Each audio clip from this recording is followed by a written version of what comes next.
none other than my dream scenario for the NFL draft and free agency. Now, y'all seen me go over this a billion times,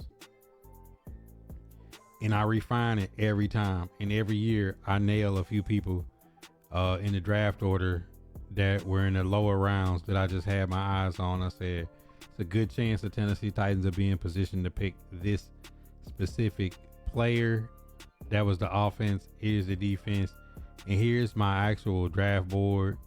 Ruben Bain, Chris Brazil II. And I'm gonna give y'all a breakdown of why I like these specific players. Ruben Bain, I think he's got the ability to play inside out, which means that, you know, if you want to send some stunts and you want to line him up inside, you can. On third downs, if you want to line him up outside, I think him mixed with Femi Oladejo, Jeffrey Simmons, T Sweat, and Ruben Bain, I think would be a formidable front for the future. Chris Brazil II, I think he has that Nico Collins, George Pickens, wiry, brain, big body receiver that's also a good route runner for somebody that's his size. He's got that twitch. Zachariah Branch, something that's missing in Nashville, a wide receiver that's just got that twitch that can make people miss in space. A lot of people wanted Luther Burden last year with the second round pick that we traded back to get Femi and Kevin Winston Jr. for. So that would fill that need with Zachariah Branch, Keontae Scott. I like that cornerback out of Miami. I just like his physicality. He can press, he can zone, he can play off, he comes up and hit. If you seen Kamari Lassiter today, that's who he reminds me of. Carter Smith, left tackle from Indiana.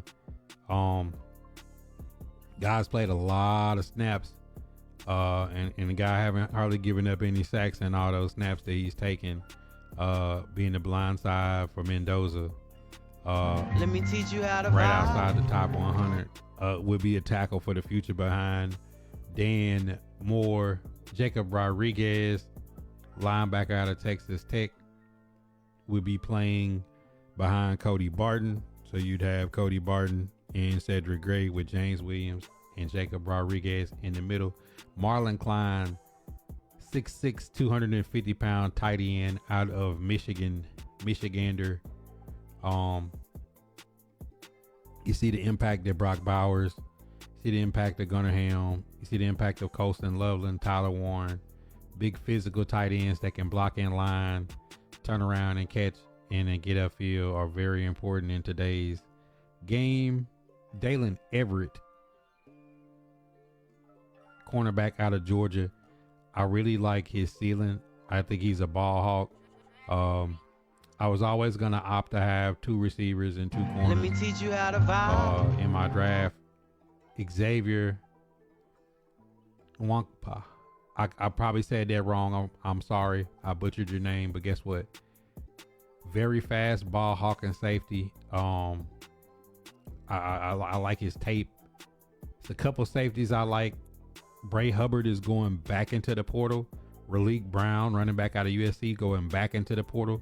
So a couple of guys, Horton going back into the, couple of guys that I like down here with my last pick are hitting the portal and going back to college. So you have to start looking and start looking deeper down that depth chart. And Jamari Taylor, running back out of Virginia, very productive running back. Always, you know, the Kyle Monungas, Isaiah Pacheco's, the Brashard Smith, the McCroskey Merritt, late round running backs have been producing in the NFL. So I think that would be a very good look with Tony Pollard and Tajay Spears, both going on their last years. Some guys that are on these 100 and down, Austin, left tackle out of Florida. You know, if Carter is not there, if you miss on your receivers, I like late rounds, Barry and Brown out of LSU. and I like Malachi Fields out of Notre Dame. You know, I'm always thinking one dunker, one twitchy guy. There would be more tight ends if Marlon Klein is off the board. There would be more linebackers if Rodriguez is off the board.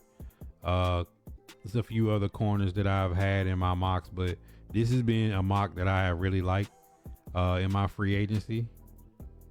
I have looked at right. Chicago has a lot of corners, and some of them are getting paid good money, and they've been injured, non-injured. He's a guy that got thrown into the mix because of injury and has played outstanding.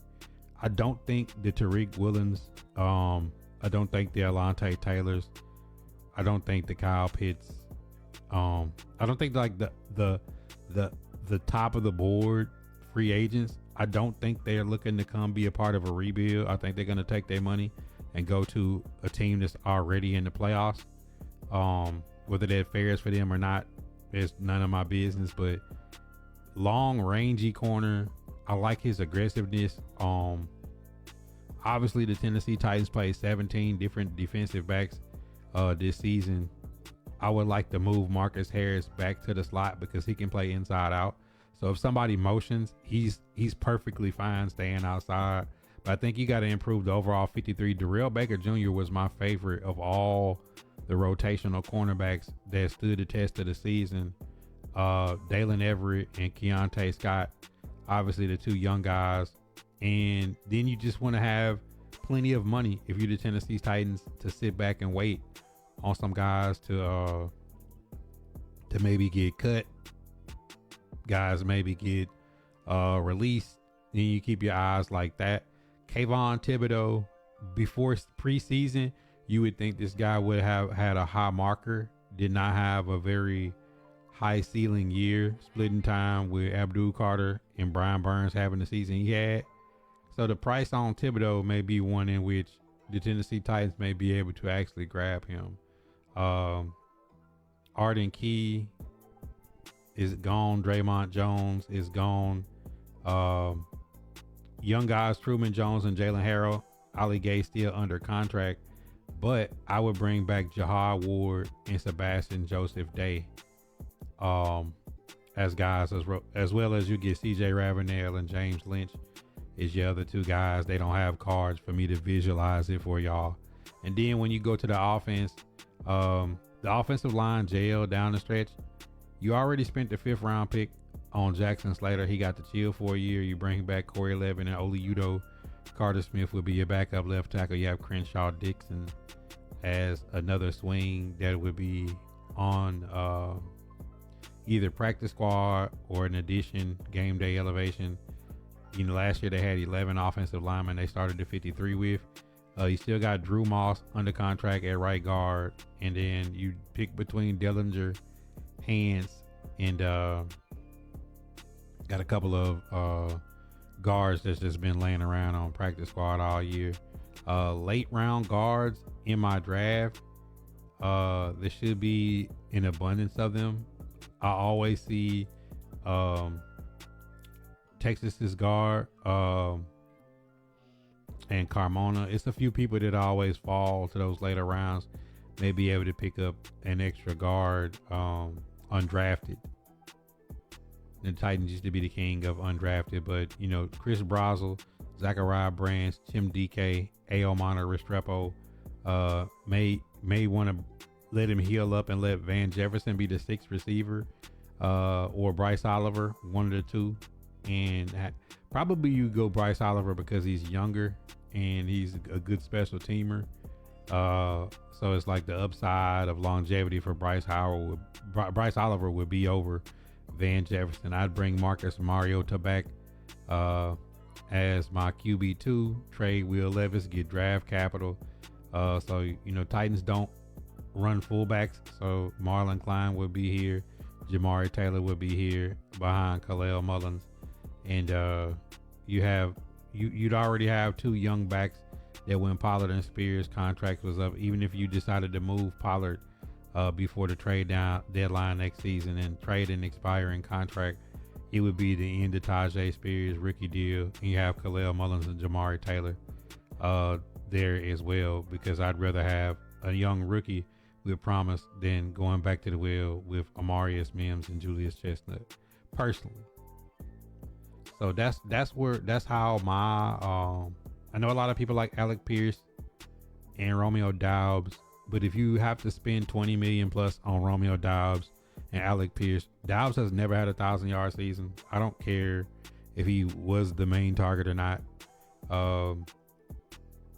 You look at Alec Pierce, great production, a 6'3" dunker on the outside, but is he $25 million number one receiver worth? And I don't think so. I think that you could draft Chris Brazil and Zachariah Branch and let a young group of guys grow like the Panthers did with Xavier Legette, Tetroa McMillan, Coker, Jimmy Horn, Jatavian Sanders. Like, let the quarterback grow with some young guys. It'd be nice, but Calvin Ridley's getting $28 million next year, and little to no production with the broken leg this year, and then last year, slow start to the season, anyways. So I mean, you're banking that you're gonna burn your $28 million. That Ridley is gonna return to form at 30, or if you're gonna go try and get Alec Pierce or Romeo Doubs, I'd rather just hit the draft and just have a young core nucleus. Same with Chig. Market value was around $5 or $6 million. He had a really productive year, led the team in run after catch, receptions, and yards. So when you look at that, his projected value is over $10 million. When you get over $10 million, it's going to be Chig, Okonkwo, Isaiah Likely, and Kyle Pitts. I would love to say you could put Kyle Pitts right here and bump Gunnar Helm down to tight end 2. DMR would go to tight end 4, and you still could draft a tight end, but Let you me need to teach spend you how to 10 vibe. to $15 million on a tight end, or $20 to $25 million on guys that have been wide receiver 2s and expect them to be wide receiver 1s. I just think that path is closed. I think you're better off just slow roasting it in the draft and growing your team that way. So hope y'all like my free agent and mock draft. This would give you money. You could make Jeffrey Simmons one of the highest paid all time. You could extend Peter Skoronski, our best lineman, early, and it gives you opportunity that it gives you opportunity to still have a lot of money, so that when teams start having their June 1st cuts and preseason cuts, and teams are tanking next season and trading off and dumping players, then you have plenty of money to go after and draft capital in the future. You just don't want to be trading away draft capital for veterans, or you don't want to be overspending because you got it. Just because you got it in your pocket don't mean that you got to spend it. They said, what about David Bailey? The thing about David Bailey is if you stick and pick in the top 5, it has to be Arvell Reese or Ruben Bain. If you trade back past 5, getting in between 5 and 10, then you start thinking about Jeremiah Love. You start thinking about taking the best corner off the board. You start thinking the best player available in a different way. I can't be convinced that Carnell Tate and Jordan Tyson singularly would be better than having Chris Brazil and Zachariah Branch combined. I just can't. Or if Denzel Boston failed, or Chris Bell was there and Brazil was gone, I just can't be convinced that the 2-for-1 with the way the Titans roster is, that wouldn't be a better option. Yeah, I love Chig Okonkwo too. Like I was hoping that like they could have extended him early and got a team friendly deal, but by him leading the team in every category receiving again, like I don't blame him for going out and getting the $10 million. I don't see the Titans spending $10+ million on him, because like he'd be considered the tight end too. He wouldn't be considered the inline tight end. And I just don't see the Titans going out and like letting Chig walk and then turn around and spending $10 to $15 million on Pitts or Isaiah Likely, even though they are really good. And if they did, I would understand exactly where they was coming from by going after. I mean, Kyle Pitts has wide receiver numbers at tight end, so I just think on the value end of it, I think the Titans just really got to focus on the draft. And if there just happens to get somebody like Wright or Thibodeau, bringing back Baker Jr. and Joseph Day, you know, like a couple, Corey Levin, it's a couple people that I bring back, but outside of that, I want the draft. You said I feel you on there. I'm taking that 2 for 1. Yeah, I mean, the Titans are not in a position to just like sit in, pick best player available premium. Like the Titans have to make the entire 53-man roster look better, where they got 20 players that they got to re-sign. And they got plenty of money. But if you see the way that I set up the free agency and the draft board, I did it in a way where you're just not throwing money at problems. Like you're actually putting players that can grow and develop into a scheme and play like your style of football and the way you want them to play. Do you feel like Caleb Downs would be a good pick? Nah. I mean, we just expended Amani Hooker and traded back off of Luther Burden to get Femi and Kevin Winston. And I just don't see you trading and drafting Kevin Winston, and Xavier Woods still got another year on his deal. And I just don't see them burning their first overall pick for a safety. And then unless they planned on starting 3 safeties, then you start 3 safeties and you paying Xavier Woods $4 million to sit on the bench with his guaranteed year next year. I just don't like Caleb Downs is a for sure bona fide pick. If you picking him, you getting a starting caliber player. But I just don't see the Tennessee Titans need to burn it, because they got holes in way too. Like if I was gonna burn best player available like Caleb Downs, I would just draft Jeremiah Love and I'd deal Tony Pollard in the preseason. You know, like that realistically, you know, Tony Pollard's had 1,000 yards last 2-3 years. I try to get some out of him. He only got $2 million guaranteed and he's getting $9 million next year. Like best player available, you get into that spot.